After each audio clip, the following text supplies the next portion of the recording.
Gilgil hoye. Hapa ni one term. No moyo mererie. Mnajua Kikuyu. Andoito muriega. No moyo mererie. Onaka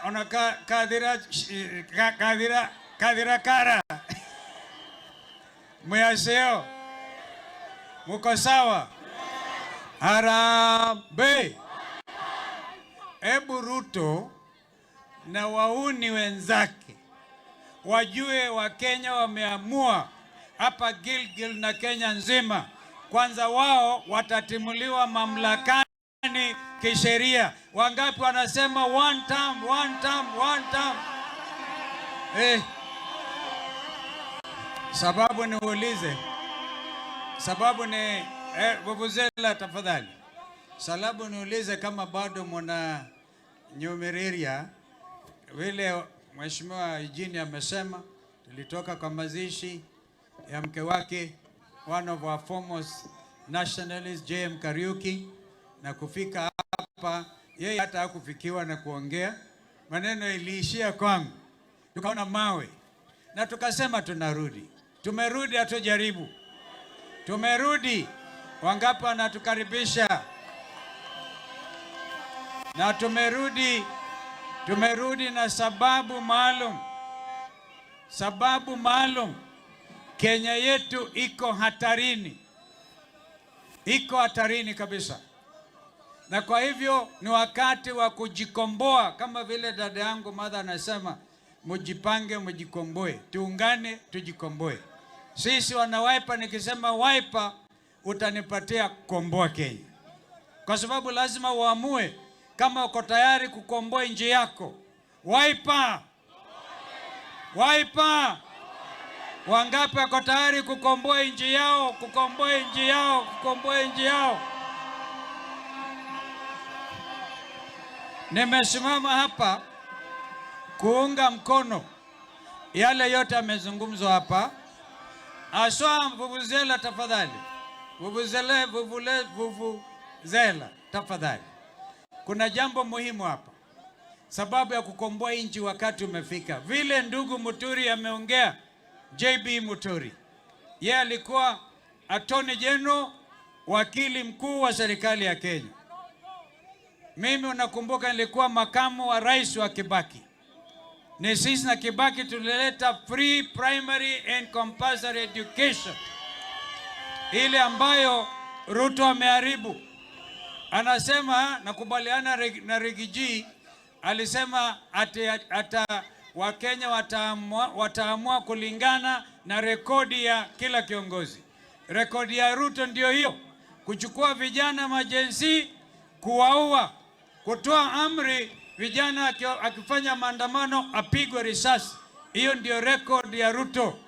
Hiyo ndio rekodi ya Ruto, kusema wawekwe wengine ndani ya masubaru na kuzungusha wiki moja. Hata wakati huu kuna wazazi Kenya hii hawajui watoto wao wako wapi. Hiyo ndio record ya Bwana Ruto.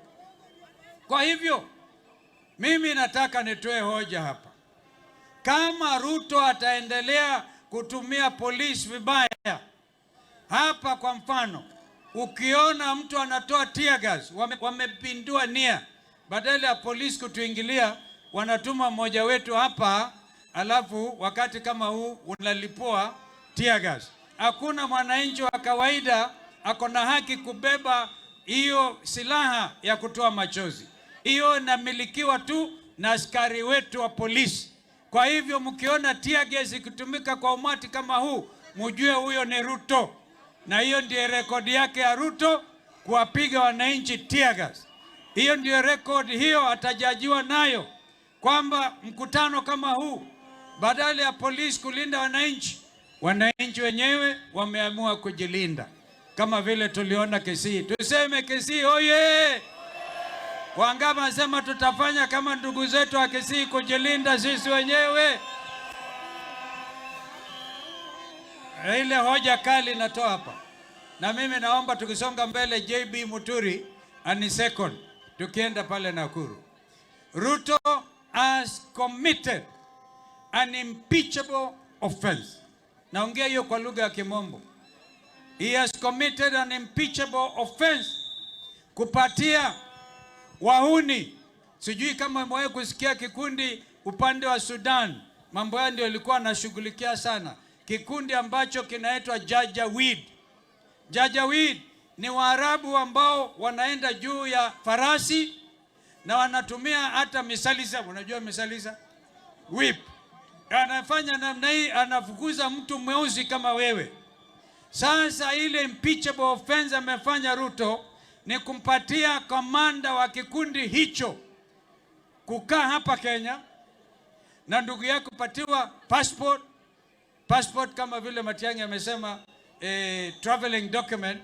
Wewe mwananchi wa Gilgil ni haki yako kwanza kupata kitambulisho, na ukitaka kusafiri nje ni haki yako kupatiwa passport. Wangapi hapa hawana passport? Wale hawana passport inua mkono. Badala ya kupatia wananchi wa Kenya passport, unapatia wahuni kama hawa wametema Rigiji, wale wanaua wananchi kwa halaiki. Anaua wananchi kwa halaiki. Inaonekana kuna common purpose ya dada yangu mother, senior counsel mwenzangu, establish common purpose between Emeti and William Ruto. Common agenda, uuaji wa halaiki.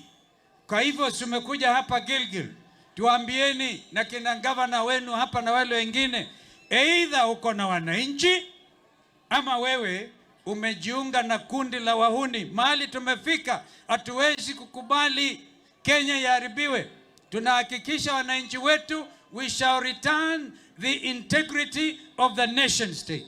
Hatuwezi Kenya iharibiwe kwa kupeana vitu vyake namna hiyo. So what William Ruto has done by giving passport to terrorists, ama kutumia hawa the same, ukitupa tear gas kwa kanisa kama ilivyofanyika pale Witima Nyeri, hiyo ni terrorist act. Kwa hivyo kwa rais wa jamhuri kufanya kazi na materrorist, hiyo ni swala ambalo linaweza mfanya afanywe impeachment. Wacha ile alifanya impeachment improper kusema ati Rigiji awe impeached. Sasa nadhani anajuta, lakini wanasema majuto ni mjukuu. Anajuta, and I have to complete now. Wangapi anakubaliana mimi Ruto amefanya an impeachable offense? Ile kabisa ateuliwe. If I have time I will tell you, because now hatutakoma. I mean, kusema kweli tunasema tunataka kubadilisha serikali ati kwa njia ya kikatiba. Agenda yetu ni kuregesha Kenya kwa muundo wa katiba aliyotuachia Rais Mwai Kibaki, katiba 2010, ambayo inakupa ruhusa ya kusimama hapa, kusikiliza, kufanya uamuzi wako wa kimafikira, kumuunga yeyote kura mkono ambayo unamtaka bila kushurutishwa, bora usichukue jiwe umpige mwenzako. Kwa hivyo serikali ya uni, I want to tell them, wakiendelea na kuharibu mikutano ya amani kama huu uko hapa, wananchi tutasema hatuna imani na idara ya polisi, na sisi wenyewe tutajisimamia. Wangapi wako tayari kujisimamia mambo yetu? Thank you. Ninaandamana. Sorry ndugu. Kuna viongozi hapa. Kuna viongozi ambao wameona waandamane na party leader. Tuko na Senator Shakila Abdalla, ndiye katibu mkuu wa chama cha Wiper. Na leo hii ndugu Rigiji, I want you to know huyo mama amepata laini ile ajabu.